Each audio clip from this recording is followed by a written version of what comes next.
नमस्कार, आप देख रहे हैं DRS24 और मैं हूं आपके साथ श्वेता।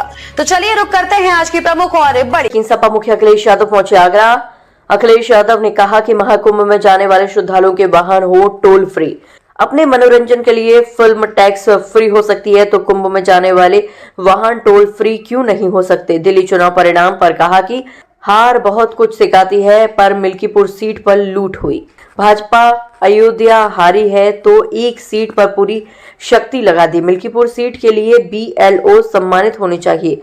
दिल्ली में आम आदमी पार्टी के सामने कांग्रेस चुनाव लड़ने पर कहा कि हार बहुत कुछ सिखाती है, जनता के फैसले का स्वागत। दिल्ली चुनाव परिणाम के बाद इंडिया गठबंधन और मजबूत होगा। कुंभ भगदड़ में मौत के आंकड़ों को सरकार क्यों छुपा रही है? इसीलिए ताकि मुआवजा न देना पड़े। कुंभ में 40 करोड़ के आंकड़े को पूरा करने के लिए सरकार हर शाही स्नान के बाद सरकार करोड़ों का आंकड़ा जारी करती है। मैं जब कल रात को हाईवे पे चला तो मैंने देखा बड़े पैमाने पे गाड़ियां रुकी हुई हैं टोल पर।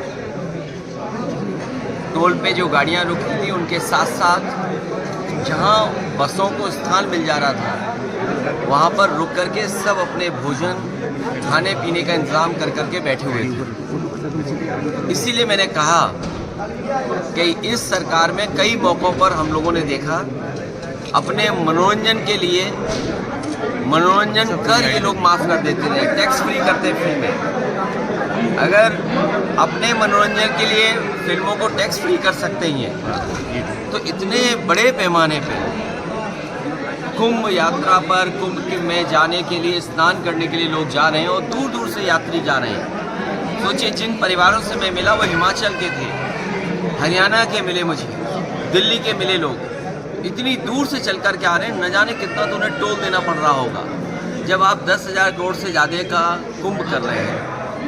तो ये टोल माफ़ करना कोई बड़ी बात नहीं है, इसलिए टोल कर इनके लिए माफ़ हो जाना चाहिए। आपने लोकसभा में सूची की मांग की, मृतकों की सूची जारी। ये सरकार छिपा क्या रही है? हमें आपको सोचना चाहिए कि आगे का जो सरकार 40 करोड़ लोगों का स्नान के लिए गिनती गिन रही है और हर स्नान के बाद वो करोड़ों की गिनती बता देते हैं। जो लोग करोड़ों की गिनती गिन रहे हैं वो केवल उन बातों को नहीं बता पा रहे कि जान कितनी गई है, लापता कितने लोग हैं।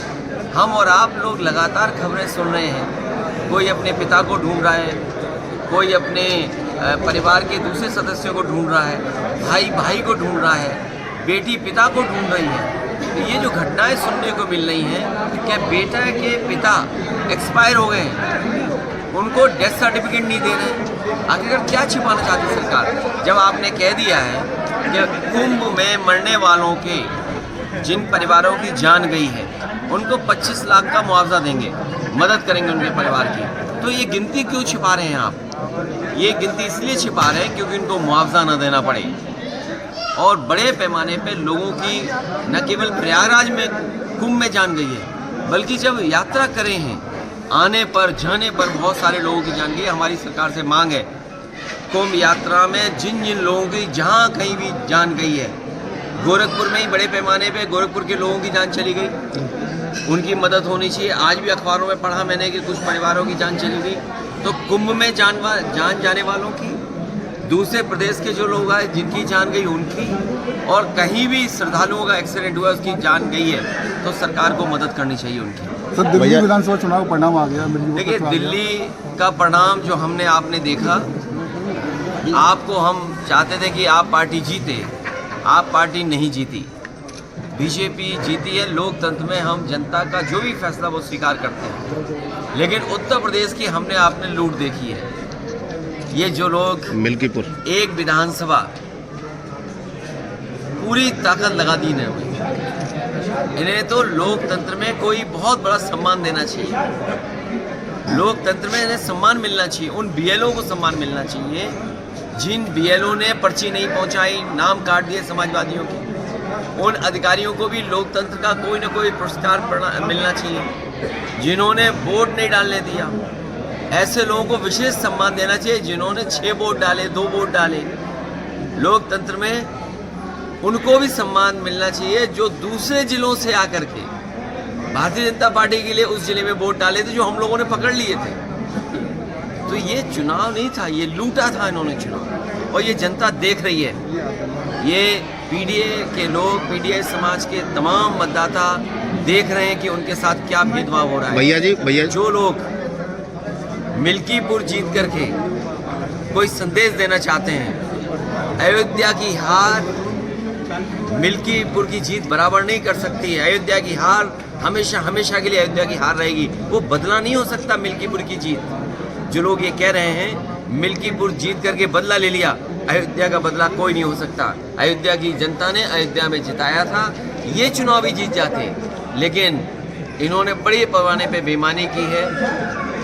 एक में जीत सकते हो, लेकिन इस तरह की जो काम किया है वो 403 में आपकी 420 ही नहीं चलने वाली आने वाले समय में। चुनाव आयोग ने कार्रवाई क्यों नहीं की भैया इसमें? चुनाव आयोग पता नहीं जग रहा है, सो रहा है, कहाँ चला गया। इसकी चिंता हमें और आपको दोनों को मिलकर करनी चाहिए। भैया जी, पहले हरियाणा और अब दिल्ली में आम आदमी पार्टी हारी है, उसमें से कांग्रेस कम से कम 14-15 सीटें जो प्रचार किया वो सीट जीते हम लोग सर। लेकिन कांग्रेस खिलाफ चुनाव लड़ी, तो आगे भविष्य क्या देखते हैं इंडिया गठबंधन? इंडिया गठबंधन मजबूत होगा। नहीं, लेकिन हरियाणा में इंडिया गठबंधन और मजबूत होगा। हम और आप लोग अपनी कई बार हार से बहुत कुछ सीखते हैं। हार से सीखना ही आने वाले समय के लिए रास्ता बनाता है। और सच्चाई तो ये पत्रकार साथियों, अगर आपको याद हो चुनाव शुरू होने से पहले मिल्कीपुर का मैंने कहा था कि पत्रकार साथियों आपको ज़रूर आना चाहिए। ये महाकुंभ की तरह 144 वर्षों बाद ये उपचुनाव हुआ है। ऐसा उपचुनाव आपको 144 साल बाद ही देखने को मिलेगा। आपने ये मौका, आपसे ये मौका खो दिया, चूक गया। इसलिए मैं आपके माध्यम से कहना चाहता हूँ, लोकतंत्र के जांबाज लोग जिन्होंने ये चुनाव जिताया है, उन्हें प्रमाण पत्र मिलना चाहिए, उन्हें सम्मान मिलना चाहिए। लोकतंत्र जांबाज के नाम पर उन्हें सम्मान देने का काम कोई ना कोई तो करे उनका। सर, हरियाणा और दिल्ली में आपस में कांग्रेस और आप लड़े तो हार का एक रीजन वो भी मानते हैं? मैंने आपसे कहा, हारने के बाद बहुत कुछ सीखने को मिलता है और हमें उम्मीद है आने वाले समय में इंडिया गठबंधन और मजबूत दिखाई देगा।